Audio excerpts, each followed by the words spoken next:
28 एक तो पास पेपर का डिस्कशन, एक ही क्वेश्चन था हमारा असाइनमेंट में, उसको डिस्कशन करेंगे। फिर उसके बाद डायरेक्टर्स से रिलेटेड कंसेप्ट्स को मजीद आगे लेके चलेंगे। मीटिंग ऑफ डायरेक्टर्स, ये कंसेप्ट आज हमने कंक्लूड करना है, कल स्टार्ट किया था, इसमें हमने कोरम की बात की थी। फिर इंडेमनिफिकेशन फॉर नेग्लिजेंस, ये कंसेप्ट किसी हद तक हमने डिस्कस कर लिया है कल से पहले वाले लेक्चर में। और नॉन एग्जीक्यूटिव डायरेक्टर, ये हम आज के लेक्चर में एक कंसेप्ट डिस्कस करने जा रहे हैं। नॉन एग्जीक्यूटिव डायरेक्टर क्या होता है, आज के प्लान में शामिल है नॉन एग्जीक्यूटिव डायरेक्टर। हाँ जी, लर्निंग ऑब्जेक्टिव 9 है, 9 दिखाए लर्निंग ऑब्जेक्टिव, कितना को पढ़ाना है आपको। नॉन एग्जीक्यूटिव डायरेक्टर और प्रोटेक्शन है, ठीक।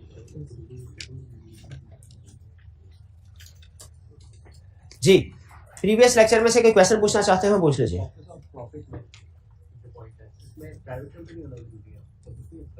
देखिए, लॉ ने जो टाइप ऑफ कंपनी मेंशन कर दी ना, वो ही होना जरूरी है। उसके अलावा कोई दूसरी टाइप ऑफ कंपनी है तो वो उस पर वो रूल अप्लाई नहीं होगा। किसी कंसेप्ट में अगर लॉ ने कह दिया प्राइवेट कंपनी, तो उसका मतलब क्या है, वो कंसेप्ट सिर्फ प्राइवेट कंपनी के लिए है, पब्लिक कंपनी के लिए नहीं।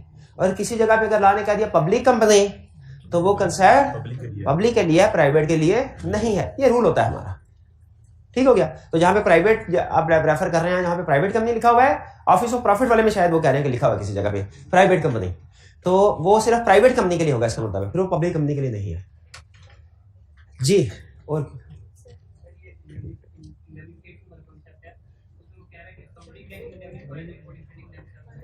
इंडेमनिफिकेशन तो अभी आज पढ़ाना है। हाँ जी, ये इंडेमनिफिकेशन है, ठीक है। वो बेसिक डिस्कशन की थी, लेकिन कंसेप्ट आज पढ़ाना है।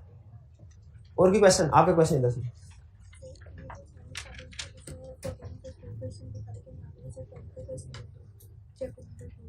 असाइनमेंट अभी डिस्कस करता हूं, कोई क्वेश्चन।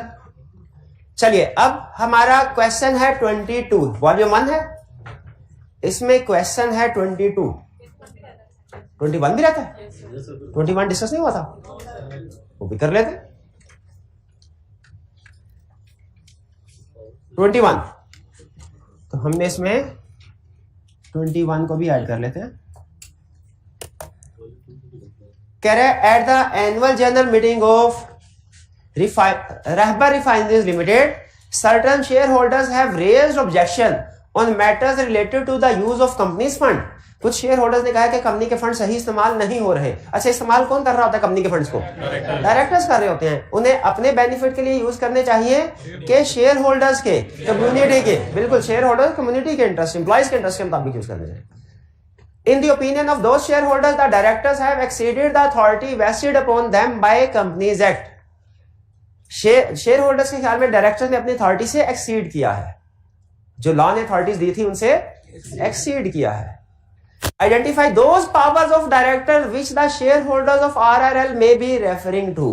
वो पावर्स बताइए जिनकी तरफ इन शेयर होल्डर्स का इशारा है। यानी क्या कहना चाह रहा है कि मुझे बताओ वो कौन सी पावर्स हैं जिनको ये एक्सीड कर रहे हैं। अब इसमें दो ऑप्शंस हैं आपके पास। पहले बताइए, क्वेश्चन को पढ़ लिया। अच्छा, उसने अथॉरिटी का जिक्र किया है। अथॉरिटी वाली बात तो हमने पूरे कंपनी लॉ में कहीं पढ़ी ही नहीं। अथॉरिटी वाली बात तो नहीं पढ़ी हमने ये पूरे ये चैप्टर 3 में। पावर्स की पढ़ी है, तो पावर क्यों अथॉरिटी कहते हैं? शायद इसी वजह से उसने आगे क्लियरली लिख भी दिया है। रिक्वायरमेंट में क्या कह रहा है? Identify those powers of director which may be referring to. अच्छा, इसमें दो ऑप्शंस हैं। पहली ऑप्शन, डायरेक्टर्स की सारी पावर्स फिट कर दें। दूसरी ऑप्शन, डायरेक्टर्स की पावर में से सिर्फ वो वाली पावर्स फिट करें जो फंड से, कैश से रिलेटेड है। जो चीफ एग्जीक्यूटिव की अपॉइंटमेंट है वो ना लिखें, क्योंकि वो कैश से रिलेटेड नहीं है। जो बोनस की बात करता है, जो लोन की बात करता है, जो राइट ऑफ की बात करता है इन्वेस्टमेंट की बात, वो लिख दे। तो कितने आपके ख्याल में, जरा मुझे हाथ उठा के बताइए, आपके ख्याल में कितने स्टूडेंट ऐसे जो कहते हैं सारी पावर्स लिख देनी चाहिए, बेहतर है? और कितने स्टूडेंट्स कह रहे हैं कि रिक्वायर्ड है तो सिर्फ वही पावर्स लिखे जो फंड से रिलेटेड है? हाथ उठाएं। फंड से रिलेटेड, शाबाश, वही लिखेंगे पावर्स। क्लियर हुई है बात? ठीक है, फंड्स वाली लिखेंगे। याद है कौन कौन सी? चलिए, 21 के बाद नेक्स्ट चलते हैं 22 की तरफ। 22 वॉल्यूम 2 है, वॉल्यूम 1 को नहीं मिटा लूं भाई। जो जो क्वेश्चन कहेंगे मैं करवा दूंगा तरतीब से, पहले मुझे चलने दें। ठीक, question 22, state what will be quorum of board meeting in following cases. जी भाई कॉर्नर वाले मेरे भाई मुझे ये वाले भाई बताएंगे कोरम ऑफ बोर्ड मीटिंग बता दीजिए, वैसे रूल क्या है, इसके अलावा केस जना पूछो 1/3 और 4 whichever is higher fail हो गए। क्यों फेल हो गए ये क्यों बताया नहीं। कंप्लीट कंसेप्ट हमारा होता है 3 तरह से, लिस्टेड के लिए अलहदा, अनलिस्टेड के लिए अलहदा, कैजुअल वैकेंसी वाला अलहदा। ये तो आपने दरिया को कुएं में बंद कर दिया, ऐसे नहीं करना, दरिया को दरिया रहने देना है, ठीक है। हाँ जी बिल्कुल, लिस्टेड के लिए है रूल 1/3 और 4 whichever is higher. Unlisted के लिए क्या रूल है, एज पर आर्टिकल। और कैजुअल वैकेंसी फिल करने के लिए रिमेनिंग पहले करे लिस्टेड कंपनी है 7 डायरेक्टर्स, 1/3 और 4, 1/3 7 डिवाइडेड बाय 3 2 पॉइंट समथिंग और 4 विच एवर इज, तो क्या होगा 4, ठीक है। और अगर यहां पे लिखा होता 22, फिर कॉलम क्या होता, 22 डायरेक्टर्स हैं,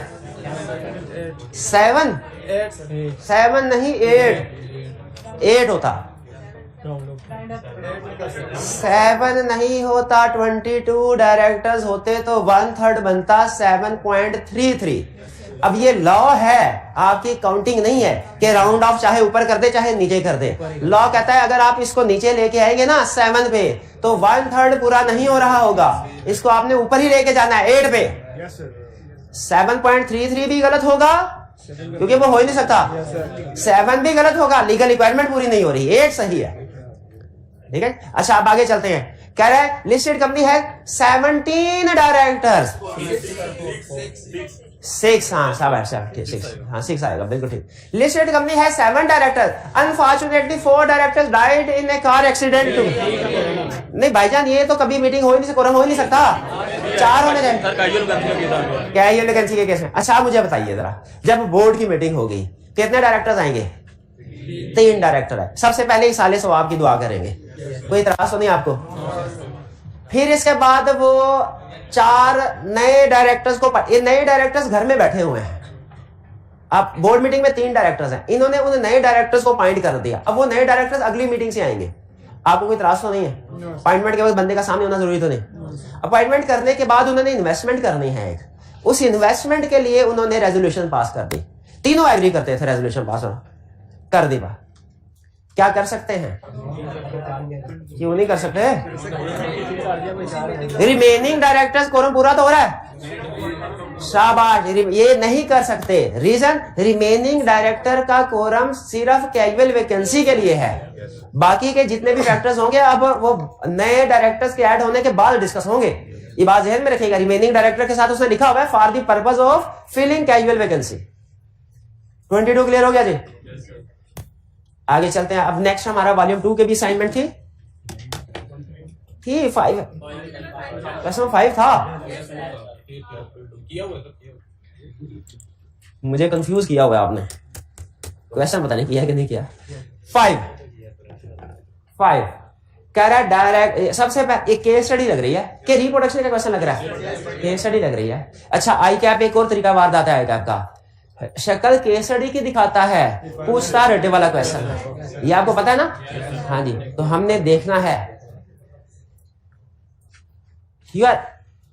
अच्छा इसके एक बड़ा आसान तरीका होता है इस तरह के क्वेश्चन में जिसकी शक्ल केस स्टडी की होती है, लेकिन रिक्वायरमेंट, अगर रिक्वायरमेंट पढ़ के आपको कंप्लीट पता चल रहा है कि क्या लिखना है, सिर्फ तो ये रिप्रोडक्शन का क्वेश्चन होगा रटे वाला। और अगर रिक्वायरमेंट में कोई ऐसी चीज है जो ऊपर की इंफॉर्मेशन की तरफ इशारा कर रही है तो फिर आप सिर्फ रिक्वायरमेंट पढ़ के जज नहीं कर सकते लिखना क्या है, वो फिर केस स्टडी होती है। तो यहां पे देखें, कह रहा है you are required to list the procedure to be followed by each company for shifting its registered office as specified under कोई कंपनी। ईच कंपनी, कौन सी कंपनी, ऊपर देखना पड़ेगा, ये केस स्टडी बन गई, ठीक। कह रहा है directors of world wide motors limited WML and its subsidiary world wide autos private limited have decided in their respective board meeting to shift their registered office to landmark centre GT road, ठीक है। उन्होंने shift करना है office, कहां shift करना है, यहां पे शिफ्ट, यहां इस वक्त काम कर रहे हैं और किसी और जगह जाना है कि किसी और जगह है और यहां आना है, किसी और जगह है और यहां आना है। Present address of the registered office are world wide motors limited 101 Hailey road, बाकी की कोई चीज अहम नहीं है, सिर्फ कौन सा लफ्ज अहम है, लाहौर। इससे क्या पता चला? सेम सिटी वाला रूल लगेगा। सेम सिटी शिफ्ट करने के लिए क्या कमीशन की अप्रूवल की जरूरत तो नहीं होती, लेकिन स्पेशल रेजोल्यूशन पास करनी है। स्पेशल रेजोल्यूशन भी पास नहीं करनी, शाबाश, बोर्ड रेजोल्यूशन पास करनी है। और बस रजिस्ट्रार को नोटिस देना है। ये तो मुझे भी पता है, मुझे वो बात बताएं जो मुझे नहीं पता। कब नोटिस देना है? विद इन 15 के 15 डेज बिफोर अपॉइंटमेंट की आफ्टर, सॉरी बिफोर चेंज या आफ्टर। ठीक है, जब रेजोल्यूशन पास होगी उसके बाद रजिस्ट्रार को हमने नोटिस देना। B, world wide autos limited, second floor, modern avenue, Peshawar. इसमें सबसे अहम लफ्ज क्या है जो हमें यह बता रहा है कि एक सिटी से दूसरी सिटी का केस है। एक सिटी से दूसरी सिटी का केस नहीं है। हाँ, इसमें तो याद आ गया, पिशावर पंजाब में तो नहीं है, ना ही लाहौर केपी के में है। ये तो दोनों डिफरेंट प्रोविंस है, ये डिफरेंट प्रोविंस वाला है। इसमें तो हमें बोर्ड रेजोल्यूशन के साथ साथ स्पेशल रेजोल्यूशन पास करनी पड़ेगी। क्लियर? शाबाश। तो बताइए क्या प्रोसीजर्स होंगे जल्दी से। सेकंड डे है, इनका थर्ड डे होगा, उनका फोर्थ होगा। क्या मतलब? बताइए बताइए। वही बात है ना। नहीं, खुदा ना खास्ता पाकिस्तान इंडिया की जंग लगेगी तो आपने कहा मैं भी जवान हूँ, जंग में हिस्सा लूंगा, तो उधर जाएंगे, जब सामने से दूसरे दुश्मन के सिपाही, आप क्या कहेंगे? अबे मेरा भी तीसरा दिन है। वो कहेगा अच्छा कोई बात नहीं, जाओ ट्रेनिंग लेके आओ। ऐसे कि उड़ा देगा, उधर उड़ा देगा। आई कैप भी इसी तरह आपसे नहीं पूछेगा आपका कौन सा दिन है, क्या करेगा? उड़ा देगा। ठीक है, तो कोई सा भी दिन हो तैयार हो के आया करे। यहाँ पे बोर्ड रेजोल्यूशन पास होगी, यस। स्पेशल रेजोल्यूशन पास होगी, यस। एक और काम होगा। अच्छा बताइए, कमीशन जो ऑर्डर इशू करता है वो किसको करता है? कंपनी और रजिस्ट्रार को। कितने दिन में? After considering the interest of creditor, नहीं, क्रेडिटर एंड मेंबर दोनों। अधूरी बात भी गलत बात होती है लॉ में। ये क्लियर हो गया? ये थी हमारी असाइनमेंट। अब कोई क्वेश्चन अगर रह गया है, किसी असाइनमेंट में था, आप भी शायद रेफर कर रहे थे, आप भी मेरे भाई कह रहे थे, तो मुझे बता दे, कोई और डिस्कस करना है कर देता हूँ। ठीक है, बस इतना काफी है। चलिए आगे चलते हैं। आपका क्या पॉइंट ऑफ व्यू है? ये असाइनमेंट कौन सी है? ये लेक्चर 25। आज कौन सा लेक्चर है? 20 पुरानी असाइनमेंट। अच्छा 25 की असाइनमेंट में चैप्टर नंबर, ये कौन सा चैप्टर है? चैप्टर 3 था। ये मैंने बता दिया था, कल बता तो दिया था। चैप्टर नंबर 3 था ये। ठीक है, चैप्टर नंबर 3 था, क्योंकि चैप्टर 2 लिखा गया था ना। चैप्टर 2 में तो क्वेश्चन थे ही नहीं, चैप्टर 3। अच्छा, उस पर इतना ज्यादा मैटर मैंने लिखा हुआ था, एक छोटी सी गलती हो गई और आप कंफ्यूज हो गए और गलत चैप्टर पे चले गए और आपने असाइनमेंट ही नहीं की। इसका मतलब गलती बात का छोटी है, उसका इफेक्ट क्या होता है? बड़ा इफेक्ट ज्यादा हो जाता है ना। यही उस वक्त होता है जब आप 10% को 1% या 20% लिख दें, जब 35 डेज को आप 28 डेज लिख दें। ठीक है, तो ये जो परसेंटेजेस हैं, ये जो डेज है कंपनी लॉ में, ये बहुत अहम है। अनफॉर्चुनेटली मैं जाती तौर पे समझता हूं कंपनी लॉ में स्टूडेंट्स को डेज और परसेंटेजेस याद नहीं करवाने चाहिए। ये मेमोरी का टेस्ट है, ये केस स्टडीज या नॉलेज का टेस्ट नहीं है। मेमोरी का टेस्ट, बहुत से डेज है भाई। ये क्या बात हुई है? 50 तरह के दिन सिलेबस में डाल के बच्चों से टेस्ट कर रहे हो, उधर कौन सा दिन था, ये कौन सा नॉलेज है? लेकिन क्या करे भाई, क्या कर रहा है तो सो कर रहा है। तो हमने भी फिर उसको इसी तरह डेज हैं आगे और परसेंटेजेस हो गई, हमें याद करनी पड़ेगी। कर रहे हैं याद? आपको बताया था ना, बुक एंड पे 2-3 पेजेस हैं। हाँ, वक्तन उधर जाके देखते रहा करें कौन कौन सा आपने कवर कर लिया, टिक लगाते रहे। जी, होम असाइनमेंट हमारी कंप्लीटेड, इसको करते हैं क्लोज। अब चलते हैं हम अपने कंसेप्ट की तरफ। डायरेक्टर्स का कंसेप्ट, मीटिंग का, फ्री बोर्ड मीटिंग के रूल्स पढ़े थे हम। किस मीटिंग के नहीं पढ़े थे? जनरल मीटिंग के नहीं पढ़े थे, बोर्ड मीटिंग के पढ़े थे। फ्रीक्वेंसी कब कब होगी? Once in each quarter, at least 1 in each quarter. Quorum क्या होगा? 1/3 और 4। कोरम क्या है? हाँ, शाबाश शाबाश। लिस्टेड कंपनी के लिए कोरम अलग है, अदर कंपनी के लिए अलग है, अनलिस्टेड के लिए और कैजुअल वैकेंसी के लिए अलग है। अब एक इंतहाई अजीब सवाल पूछ रहा है, इंतहाई अजीब सवाल पूछ रहा है। कह रहा है फैसले होंगे डायरेक्टर्स की मीटिंग में। डायरेक्टर ने फैसले कब करने हैं? डायरेक्टर्स की मीटिंग में। ये बात समझ आ रही है आपको? क्या ऐसा हो सकता है कि मीटिंग ना हो, फैसला हो जाए? फिर से सुने, फैसले होते हैं डायरेक्टर्स की मीटिंग में। क्या ऐसा हो सकता है कि मीटिंग ना हो, फैसला हो जाए, डिसीजन या रेजोल्यूशन हो जाए, मीटिंग ना हो, रेजोल्यूशन पास हो जाए, डिसीजन हो जाए।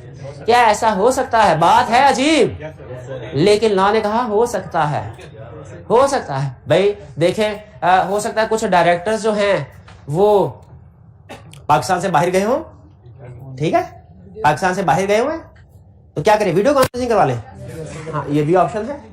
लेकिन मीटिंग के लिए प्रॉपर अरेंजमेंट करनी पड़ेगी, जूम मीटिंग करवा लें, उसके लिए भी जूम मीटिंग का लाइसेंस बाय करना पड़ेगा, लाइसेंस बाय करना पड़ेगा। तो 40 मिनट तक चलती है, उसके बाद बंद।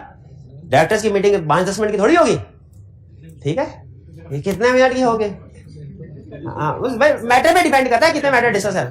क्या सवाल अगर एग्जाम में कह दे कि मीटिंग के बगैर रेजोल्यूशन पास करके दिखाओ, हो सकता है? इसका जवाब है हो सकता है, हो सकता है। इसको हम कहते हैं रेजोल्यूशन थ्रू मीटिंग, नहीं कहते इसको, इसे क्या कहते हैं? Resolution through circulation. Resolution through, क्या लाजमी है जब कभी रेजोल्यूशन होगी थ्रू मीटिंग ही होगी, कि थ्रू सर्कुलेशन भी हो सकती है? थ्रू सर्कुलेशन भी हो सकती है। थ्रू सर्कुलेशन कंसेप्ट समझने होता क्या? पहले कंसेप्ट समझने, फिर वो जो लंबी चौड़ी बातें करता है वो देख लेंगे।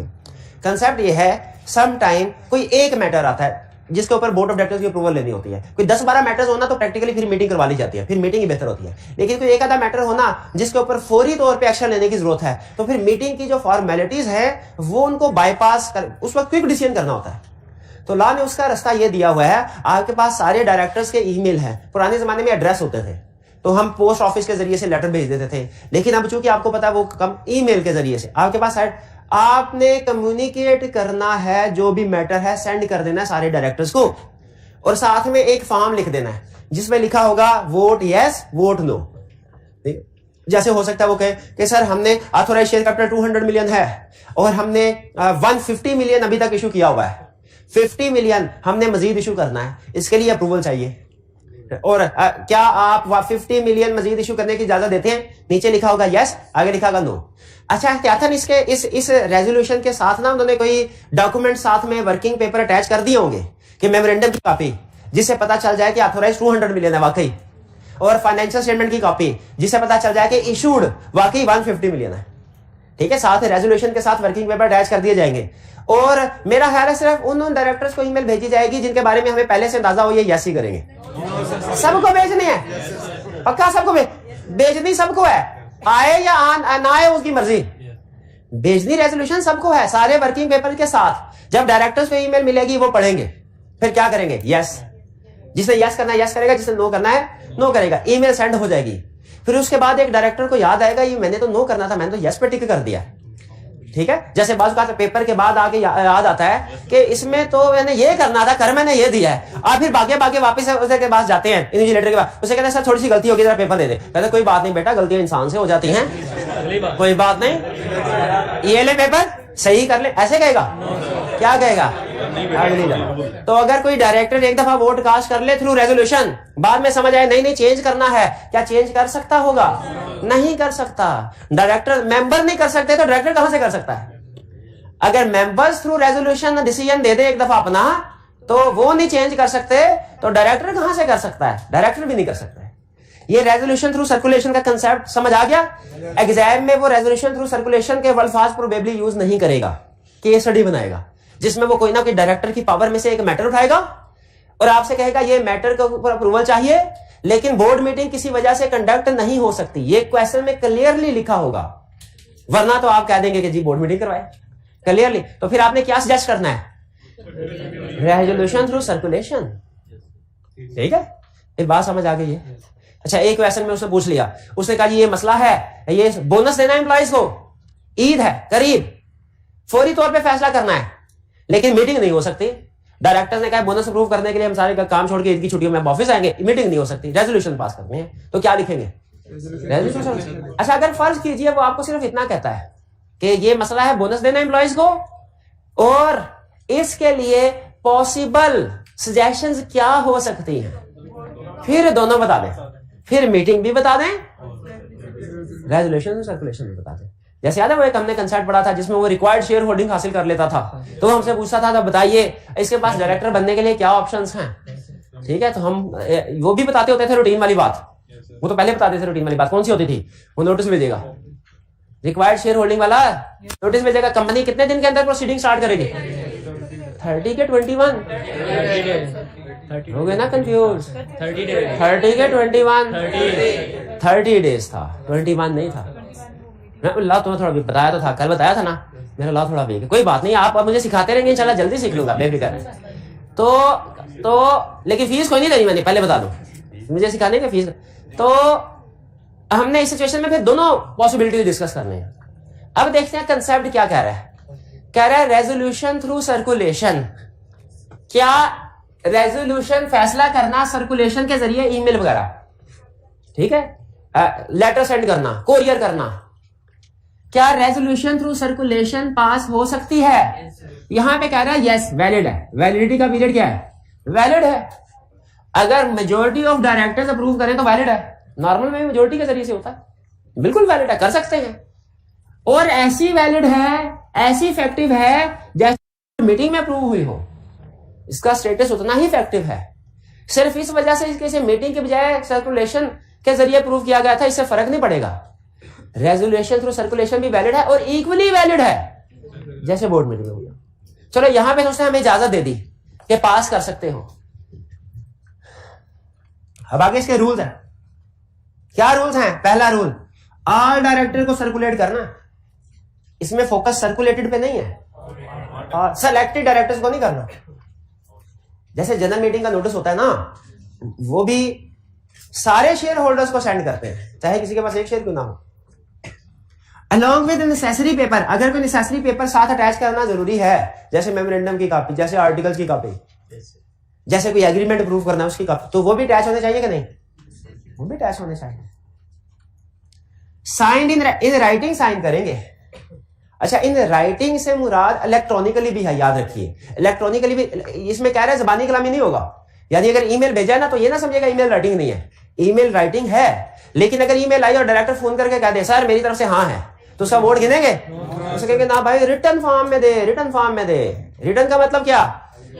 रिटर्न का मतलब सिर्फ हाथ नहीं, टाइपिंग शाइपिंग करें वो भी रिटर्न ही है, रिटर्न ही है। अंगूठा लगाने की जरूरत नहीं होती। तो आपसे कोई दोस्त लोन ले 10,000 रुपया और आप कहें यार 10,000 भूल जाते हो तुम, तो क्या मेरी जुबान पे एतबार नहीं है? अच्छा, आपने ये नहीं कहना, ये नहीं कहना। लेकिन आप जाहिर है वो लीगल पेपर के ऊपर भी लिखित पढ़त नहीं करवा सकते। एक तो टाइम ज्यादा लगेगा, वैसे बंदा अच्छा नहीं लगता। आपने सिर्फ एक कहना भाई एतबार है, ऐसा कर व्हाट्सएप पे मैसेज लिख दे कि मैंने 10,000 रुपया लिया है और हम महीने बाद वापस करूंगा। उसको वो भी रिटर्न है, सबूत के तौर पे अपने पास रखें, ट्रांजैक्शन के लिए। हाँ, सबूत, ये आसान तरीन हल है। 10 सेकंड के अंदर आपके पास सबूत होगा। कल कलाम सबूत का करना क्या है? कल कलाम को जब वो आपको पैसे नहीं देगा फिर आगे ठीक है, साइंड इन राइटिंग होगा। राइटिंग समझ गए? ईमेल वाला राइटिंग होता है कि नहीं होता? होता है, वो भी होता है। नो रेवोकेशन, नो कैंसलेशन, फैसला कर लिया वापस नहीं होगा।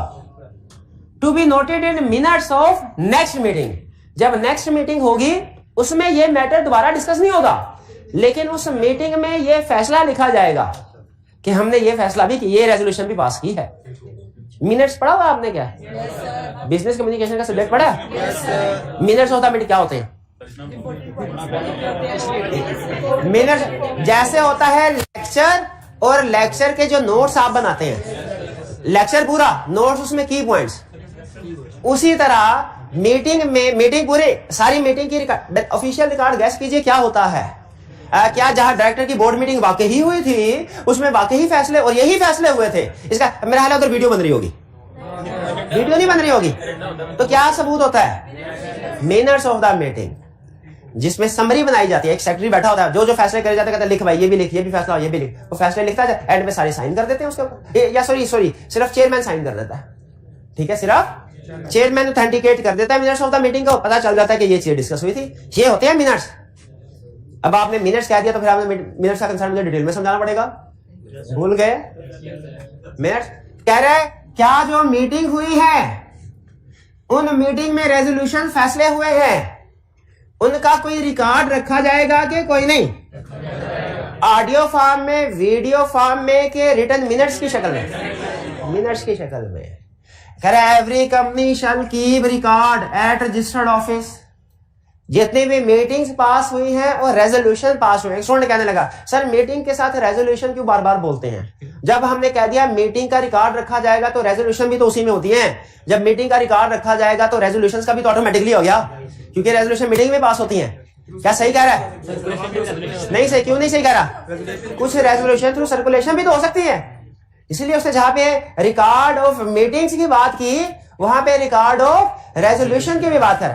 कहता है रेजोल्यूशन का और मीटिंग का रिकॉर्ड रखा जाएगा। कहां रखा जाएगा? रजिस्टर्ड ऑफिस में। मीटिंग जिधर मर्जी करवाएं, रिकॉर्ड रजिस्टर्ड ऑफिस में।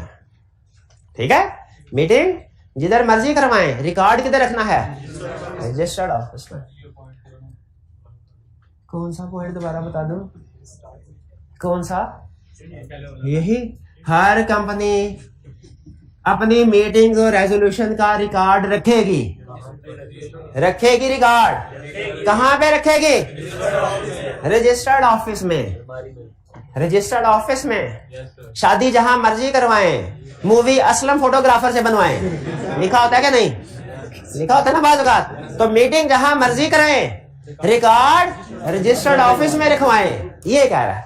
ठीक है, अच्छा कैसे पता चलेगा कि ये मिनट्स ठीक है कि गलत है? हो सकता है बनाने वाले ने अपनी मर्जी से 2 रेजोल्यूशन ऐड कर दे। चेयरमैन साइन करेगा, इसका मतलब है जहां मीटिंग होती है वहां का चेयरमैन भी होता है।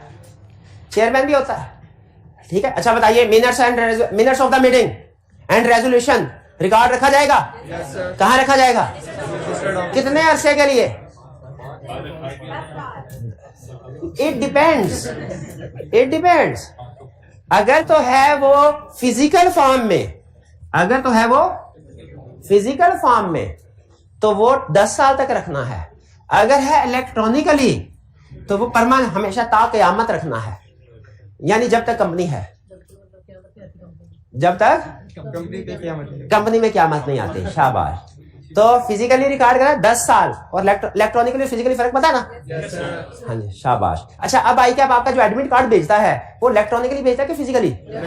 क्या दोनों? हमारे जमाने में फिजिकली भेजता था, हाँ अब इलेक्ट्रॉनिकली। ठीक है ठीक है ठीक, समझ गया। अच्छा अगर ये जो मीटिंग हुई है इसके मिनट्स बना के हर डायरेक्टर को भेजने चाहिए? मीटिंग के डायरेक्टर को भेजने चाहिए? भेजने चाहिए। कितने अरसे में? Within 14 days of meeting. ठीक है, अच्छा अब ये मैं ना कुछ सोच रहा हूं, ये आपके लिए नहीं है, आपने इसको इग्नोर कर देना। ये बोर्ड मीटिंग है, डायरेक्टर की मीटिंग। अगर डायरेक्टर्स की मीटिंग है तो कोई जनरल मीटिंग शेयर होल्डर्स की भी होती होगी। Board meeting through resolution circulation के जरिए रेजोल्यूशन पास हो सकती है। डायरेक्टर किसी रेजोल्यूशन को थ्रू सर्कुलेशन पास कर सकते हैं। ये ऑप्शन शेयर होल्डर के पास भी तो होनी चाहिए। क्या मेरे दिल में सवाल आ रहा है, क्या शेयर होल्डर भी रेजोल्यूशन थ्रू सर्कुलेशन पास कर सकते हैं? मेरा ख्याल होना तो चाहिए, है कि नहीं पता नहीं है मुझे। अच्छा अगर उनकी मीटिंग, डायरेक्टर्स की मीटिंग के मिनट्स बनते हैं रिकॉर्ड के लिए, शेयर होल्डर की मीटिंग के मिनट्स भी बनते होंगे? बनने तो चाहिए रिकॉर्ड के लिए। अच्छा उनके मिनट्स, डायरेक्टर्स की मीटिंग होती है ना, उसके मिनट्स सारे डायरेक्टर्स को विद इन 14 डेज दे दिए जाते हैं, सेंड कर दिए जाते हैं। शेयर होल्डर की मीटिंग के मिनट्स भी क्या भेज देने चाहिए? नहीं नहीं नहीं, नहीं वो तो शेयर डायरेक्टर तो चंद एक होते हैं, शेयर होल्डर तो हजारों हो सकते हैं, पढ़े लिखे भी नहीं होते कई। तो अगर वो कहें कि हम पढ़े लिखे हैं तो फिर उनको भेज देने चाहिए, वरना खुद से नहीं भेजने चाहिए, मुझे लग रहा है ऐसे। अच्छा बोर्ड मीटिंग के जो मिनट्स होते हैं इनको बना के रजिस्टर्ड ऑफिस में रखा, तो वो भी रजिस्टर्ड ऑफिस में होगा। कंपनी के हर रिकॉर्ड में रखा होता है रजिस्टर्ड ऑफिस में। अच्छा लेकिन कितने अरसे तक? अगर फिजिकली है, इलेक्ट्रॉनिकली तो परमानेंटली कर लेना। आजकल इलेक्ट्रॉनिक अपने आप को ईमेल कर दे बस, उसके बाद अकाउंट आपका ब्लॉक ना हो। ठीक है, आप 50 साल तक भी अगर ईमेल को डिलीट नहीं करेंगे वो उधर ही पड़ी रहेगी। इलेक्ट्रॉनिकली तो परमानेंट, फिजिकली कितना होगा? क्या 10 साल तक या उससे ज्यादा? 20 साल तक ज्यादा होने चाहिए। भाई ज्यादा क्यों होने चाहिए? अच्छा ज्यादा इसलिए होने चाहिए, बोर्ड मीटिंग शुरू होता है बी से, जनरल मीटिंग शुरू होता है जी से, तो एबीसी में पहले बी और बाद में जी आता है। तो इसीलिए बोर्ड मीटिंग के लिए 10 साल, 10 पहले आता है, 20 बाद में। तो जनरल मीटिंग का जो मिनट्स होंगे, हो ना हो मुझे लगता है 20 साल होंगे, पक्का नहीं है, पक्का नहीं है। ये तो जब जाएंगे जनरल मीटिंग के कंसेप्ट की तरफ तब पढ़ेंगे। तो मुझे ये बताइए, क्या रेजोल्यूशन थ्रू सर्कुलेशन का कंसेप्ट हो गया? अच्छा, अगर फर्ज कीजिए अगर ये कंसेप्ट जनरल मीटिंग में भी है तो बताए रूल्स यही होंगे तकरीबन के मुख्तलिफ होंगे, तकरीबन यही होंगे, ठीक है। क्या उनका भी रिकॉर्ड रखा जाएगा? इसमें कुछ जो थोड़ा बहुत 10-20 का फर्क होगा देख लेंगे तब। ये है हमारा बोर्ड मीटिंग का कंसेप्ट, ये भी हो गया कंप्लीट। कोई प्रॉब्लम है तो जल्दी से पूछ लें। फिजिकली और इलेक्ट्रॉनिकली सेम रिकॉर्ड, ऐसे ना करें, फिजिकली कुछ और इलेक्ट्रॉनिक ऐसे थोड़ी होगा। हाँ ना, हाँ नहीं सेम रखा जाएगा। हाँ जी, दोनों मेंटेन करने हैं, फिजिकली भी मेंटेन करना है, इलेक्ट्रॉनिकली भी, दोनों ऑप्शन नहीं है, दोनों रिक्वायर्ड हैं, फिजिकली भी रिक्वायर्ड हैं और इलेक्ट्रॉनिकली भी रिक्वायर्ड है।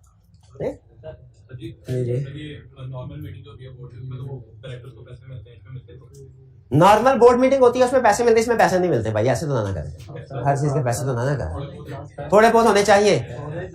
चलो ठीक है, निकाल फिर इस सवाल के निकाल 50 रुपए। 50 भाई, आपके 50 इकट्ठे हो गए तो ही मैं अमीर बनूंगा ना। निकाल नहीं होने कहे सर, एक दफा पैसे दे तो दिया, फीस लेते रही है, एक दफा लूट तो लिया, हमें हर रोज थोड़ी लूटेंगे हैं, तो बट ठीक है, सही है, एक दफा लूट तो काफी है, बट ठीक है, बार बार थोड़ी, ऐसे तो ना करें। तो इसके पैसे नहीं, रेजोल्यूशन थ्रू सर्कुलेशन के पैसे डायरेक्टर्स को नहीं मिलने, लॉ ने कहीं नहीं लिखा हुआ पैसे मिलने। कंपनी देना चाहे तो अपने आर्टिकल में लिख के दे सकती है, लॉ ने कहा हुआ नहीं मिलने। चेयरमैन ऑफ द मीटिंग या chairman of the next meeting, अब ये डिपेंड कर, अगर तो हमारा टाइपिस्ट बड़ा एक्सपर्ट हुआ ना जो मिनट्स बना रहा है, तो वो उसी मीटिंग के एंड में कहेगा सर अभी आपकी चाय का कप खत्म होने से पहले देखे मिनट्स रेडी होते हैं। अगर चाय का कप खत्म होने तो उसी मीटिंग का चेयरमैन ऑथेंटिकेट कर देगा, ऑथेंटिकेट मीन साइन कर देगा। लेकिन अगर चाय का कप खत्म हो गया और अभी उसने मिनट्स नहीं बनाए हुए, तो फिर अब क्या चेयरमैन इंतजार करेगा कब ये मिनट्स कंप्लीट करे फिर मैं घर जाऊं? क्या कहेगा भाई मैं घर जा रहा हूं, इसको बना के अब अगली मीटिंग होगी उसमें दिखा दो। तो सेम मीटिंग का चेयरमैन भी साइन कर सकता है मिनट्स को, नेक्स्ट मीटिंग का चेयरमैन भी साइन कर सकता है मिनट्स। नेक्स्ट मीटिंग के चेयरमैन को पता होगा कि पिछली मीटिंग में क्या डिसाइड हुआ था, इसलिए कि नेक्स्ट मीटिंग का चेयरमैन कोई खलाई मखलूक नहीं होगा जो एकदम आ गई है, वो डायरेक्टर में से ही कोई होगा, शाबाश, डायरेक्टर में से कोई होगा, ठीक है। आगे सर, नेक्स्ट कंसेप्ट है हमारा इंडेमनिफिकेशन फॉर नेग्लिजेंस और वायलेशन ऑफ लॉ। अगर कोई डायरेक्टर वायलेशन ऑफ लॉ का है, यानी किसी शेयर होल्डर ने कह दिया ए भाई हमको तो डिविडेंड दे दो, तो उनको डिविडेंड ना देना, कुछ शेयर होल्डर्स को डिविडेंड दे दो, कुछ को ना देना। अब डायरेक्टर कहेगा ना सर ऐसे नहीं हो सकता, लॉ ने कहा है जब डिविडेंड डिक्लेयर हो जाए 10 वर्किंग डेज के अंदर सारे शेयर होल्डर्स को देना है, वरना वो बड़ा बुरा हशर करते हैं। तो शेयर होल्डर ने कहा कि आप बेफिक्र हो, हम तुम्हारे साथ हैं, अगर उन्होंने जो भी जुर्माना दिया हम तुम्हें कंपनसेट कर देंगे। कंपनसेट करना आसान लफ्ज है, इसलिए लॉ को पसंद नहीं है। लॉ क्या हम इंडेमनीफाई कर देंगे। क्या देखिए डायरेक्टर्स की कोई रूटीन की नेग्लिजेंस हो ना, कोई रूटीन की ब्रीच ऑफ ड्यूटी हो, उसको share holder through special resolution ratify कर सकते हैं, माफ कर सकते हैं। लेकिन लॉ ने कहा है अगर मेरी खिलाफ वर्जी की ना, मेरी खिलाफ वर्जी की, तो इस सूरत में इंडेमनिफिकेशन अगर तुमने वादा कर भी लिया है सीईओ सीएफओ के साथ, वो इंडेमनिफिकेशन नहीं होगी, वो एग्रीमेंट वाइड समझा जाएगा। वो एग्रीमेंट क्या कह रहा है? कह रहा है एग्रीमेंट जिसमें किसी डायरेक्टर या ऑफिसर को इंडेमनीफाई किया जाएगा, किस लिए?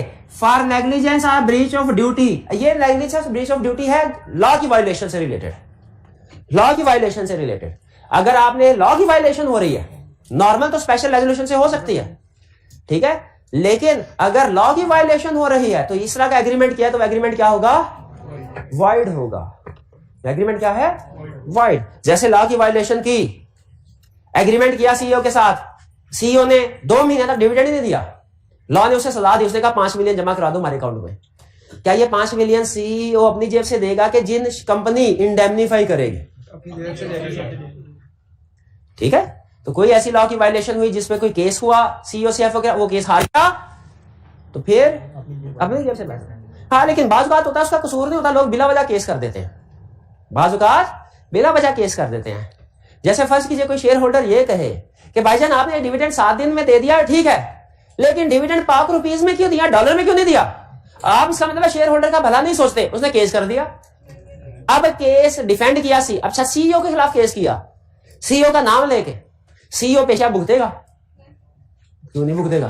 कोई 2-4 पेशियां तो होगी ना। ये कानूनी मामला आप शायद जानते नहीं है, ये केस कुछ भी ना करें आप, फिर भी केस हो सकता है, फिर भी केस हो सकता है।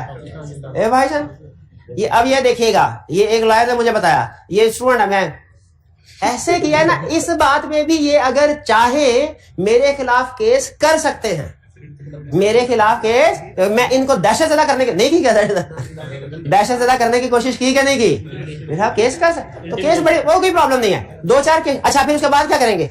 होता क्या है, मैं पेशी भुगतने जाता हूं, उधर जाके पता चलता है आज जज बीमार है, हफ्ते बाद डेट लग गई। अगले हफ्ते गया, उधर पता चला इन्होंने कहा कि सर आज मेरी तबीयत खराब है, अगली भी किसी को तंग करना हो ना तो ये हरबे होते हैं, तो वो हाँ पेशी ऐसी होती है ना, पेशी पे पेशी चलती जाती है, और वकील भी खुश होते हैं, वो भी कहते हैं हाँ खर्चा मिलता रहता है। तो इसीलिए अच्छा फर्ज कीजिए सीईओ ने पेशियां भुगती, पैसे लेकिन क्लियर हो गया, क्या इसके पैसे, इस केस पे जितने सीईओ के पैसे लगे कंपनी को ये इंडेमनीफाई करना चाहिए कि नहीं? इसकी रीजन ला बड़ी अच्छी देता है, कहता है वो इस वजह से कि ये कंपनी का केस था, उसका जाती मैटर नहीं था, और इसमें वो बेकसूर साबित हुआ है, कसूरवार नहीं। अगर कसूरवार साबित होता हम कहते तेरी गलती है, ब्रीच ऑफ लॉ की है, इंडेमनीफाई नहीं करना। लेकिन एक तो मैटर कंपनी का था और दूसरा बेकसूर साबित हुआ, बेकसूर साबित हो गया ना, तो इसका मतलब है ना तो कोई ब्रीच ऑफ ड्यूटी है ना कोई वायलेशन ऑफ लॉ, फिर इंडेमनीफाई कर सकते हैं। क्लियर? तो किस केस में इंडेमनीफाई नहीं कर सकते डायरेक्टर को, किस में कर सकते हैं, समझ आ गई? अगर वायलेशन ऑफ लॉ हुई जिसमें वो कसूरवार ठहरा, इंडेमनिफिकेशन नहीं कर सकते। एग्रीमेंट अगर ऑलरेडी किया हुआ है तो वाइड। लेकिन अगर वो बेकसूर साबित होता है, केस हुआ जरूर, इल्जाम जरूर लगा नेग्लिजेंस का, ब्रीच ऑफ ड्यूटी का, वायलेशन ऑफ लॉ का इल्जाम जरूर लगा, लेकिन बेकसूर सा, तो फिर इंडेमनीफाई कर सकते हैं कि नहीं? बिल्कुल कर सकते हैं। क्लियर हो गई ये बात? अब आगे चलते हैं। टाइम ना 3 मिनट है और 2 मिनट का कंसेप्ट। अच्छा चले ऐसा करते हैं फिर 1 मिनट का तो बढ़ा देते। डायरेक्टर की टाइप्स, ये नहीं बढ़ा जी, डायरेक्टर्स की टाइप्स। एक होता है डायरेक्टर। अच्छा ये ना आई क्या आपको पता है, कोई कंसेप्ट फिट कर देता फटाफट, लेकिन उस्ताद ने समझाना होता है सारी उसकी बैकग्राउंड, पीछे हिस्ट्री सारी क्या जन्म कुंडली के साथ, तो ये एक्सप्लेन कर रहा हूं लिंकिंग के साथ। इस डायग्राम को आपने ध्यान में रखना है, इसको चाहे भूल जाएं, इसको बताने में 4-5 मिनट लगते, तो आप कह रहे हैं नहीं पढ़ना, तो ठीक है नहीं पढ़ना, कोई बात नहीं, कभी आपकी कभी मेरी, ऐसे होगा ना, ऐसे चलेगा ना काम, कभी आप मेरी मानेंगे कभी मैं आपसे मनवाऊंगा, ऐसे ही काम चलेगा। तो अब डायरेक्टर की टाइप्स, पहला डायरेक्टर है रेगुलर, यानी रेगुलर जो शेयर होल्डर होता है, जो शेयर होल्डर लिखो क्या मेंबर लिखो, तो जो शेयर होल्डर है या मेंबर है, ठीक है, ये तो रेगुलर डायरेक्टर होता है ना, ये तो वो डायरेक्टर है जिसका हक है डायरेक्टर बनना। अच्छा क्या कोई ऐसा भी डायरेक्टर हो सकता है जो शेयर होल्डर ना हो? हो सकता है ना, वो चीफ एग्जीक्यूटिव और एग्जीक्यूटिव डायरेक्टर। अच्छा अजीब बात है, चीफ एग्जीक्यूटिव में भी लफ्ज एग्जीक्यूटिव आता है और एग्जीक्यूटिव डायरेक्टर में भी लफ्ज एग्जीक्यूटिव आता है, और नॉमिनी डायरेक्टर अगर क्रेडिटर ने किया पॉइंट उसमें भी एग्जीक्यूटिव नहीं आता, और अगर फेडरल गवर्नमेंट ने या बॉडी कॉर्पोरेट उसमें भी एग्जीक्यूटिव नहीं आता। इसका मतलब यह हुआ जो डायरेक्टर शेयर होल्डर नहीं है उनकी 2 टाइप्स हैं। इसका मतलब क्या हुआ, जो डायरेक्टर शेयर होल्डर नहीं है, याद है 4 एक्सेप्शन, जो शेयर होल्डर नहीं है उनकी 2 टाइप्स हैं, एक एग्जीक्यूटिव डायरेक्टर, एक non executive director. Executive director कौन है? जो फुल टाइम बेसिस पे कंपनी के एम्प्लॉय हैं, मैनेजमेंट में इन्वॉल्व हैं, जैसे चीफ एग्जीक्यूटिव, जैसे full time employ of the company, वो क्या है? Executive director. Share holder regular director नहीं है, शेयर होल्डर नहीं है, लेकिन एग्जीक्यूटिव डायरेक्टर है, समझ आ रही बात? और एक है non executive director. Non executive director वो जो नॉमिनी वाले थे, वो इसकी एग्जांपल है। क्लियर हो गया? तो डायरेक्टर की कितनी टाइप्स आपने कहा? मेंबर रेगुलर यानी वो जो शेयर होल्डर है, और दूसरा एग्जीक्यूटिव, तीसरा नॉन एग्जीक्यूटिव। क्लियर हो गया? अच्छा आपसे एक सवाल पूछता हूं, इन तीनों आपने कोई फैसला करवाना हो, किस डायरेक्टर का पॉइंट ऑफ व्यू इन तीनों के केस में सबसे ज्यादा न्यूट्रल होगा? न्यूट्रल है। ये तो अपना ये तो देखेंगे भाई नफा नुकसान क्या है, ठीक है? एग्जीक्यूटिव भी ये भी अपना इंटरेस्ट देखेंगे, ये भी अपना इंटरेस्ट देखेंगे। नॉन एग्जीक्यूटिव अपना इंटरेस्ट देखेगा या नहीं, ये आपने आज सोचना है, डिपेंड करता होगा। शाबाश। लेकिन किस केस में सोचेगा, किस में नहीं? चलिए, तो लेकिन कम से कम 3 टाइप्स में रखनी है। डायरेक्टर्स की कितनी टाइप्स है? एक रेगुलर यानी शेयर होल्डर, और दूसरा एग्जीक्यूटिव, और तीसरा नॉन एग्जीक्यूटिव। एग्जीक्यूटिव और रेगुलर इंडिपेंडेंट नहीं हो सकते। नॉन एग्जीक्यूटिव इंडिपेंडेंट हो सकता है कि नहीं, ये मेरा सवाल है आपसे। कब हो सकता है, कब नहीं, ये आपने मिसाल देनी है मुझे, ये कल। ठीक है जी। अगर तो उसका डायरेक्टली इनडायरेक्टली कोई ना कोई कंपनी के साथ करीब का रिश्ता नहीं दूर का रिश्ता है, तो फिर नॉट इंडिपेंडेंट है। और अगर उसका ना करीब का रिश्ता है ना दूर का, फिर वो इंडिपेंडेंट है। आखिरी सवाल, ये जो क्रेडिटर या फेडरल गवर्नमेंट की तरफ से रिप्रेजेंट किया जाता है डायरेक्टर को, ठीक है, ये नॉन एग्जीक्यूटिव है, क्या इंडिपेंडेंट है? इंडिपेंडेंट नहीं है, क्योंकि उसने जिसके बिहाफ पे आया है उसका इंटरेस्ट वाच करना है। IMF अगर किसी को स्टेट बैंक का गवर्नर बना के भेजे तो इंडिपेंडेंट थोड़ी होगा। इंडिपेंडेंट तो होगा कि रैंडमली कहीं से सेलेक्ट कर लिया पढ़ा लिखा किसी बंदे को, तो वो इंडिपेंडेंट नहीं है, नॉन एग्जीक्यूटिव। क्योंकि नॉन एग्जीक्यूटिव क्यों है? ना कंपनी का शेयर होल्डर, ना कंपनी की एम्प्लॉयमेंट, नॉन एग्जीक्यूटिव है लेकिन इंडिपेंडेंट नहीं है। तो फिर इंडिपेंडेंट कौन है? इंडिपेंडेंट कहां से आएगा? इंडिपेंडेंट डायरेक्टर कैसे आएगा? इंडिपेंडेंट डायरेक्टर क्यों आएगा? ये सारे कल इंशाल्लाह, कल इंशाल्लाह। ठीक है जी, आज का लेक्चर यहां खत्म करते हैं हम। अल्लाह हाफिज।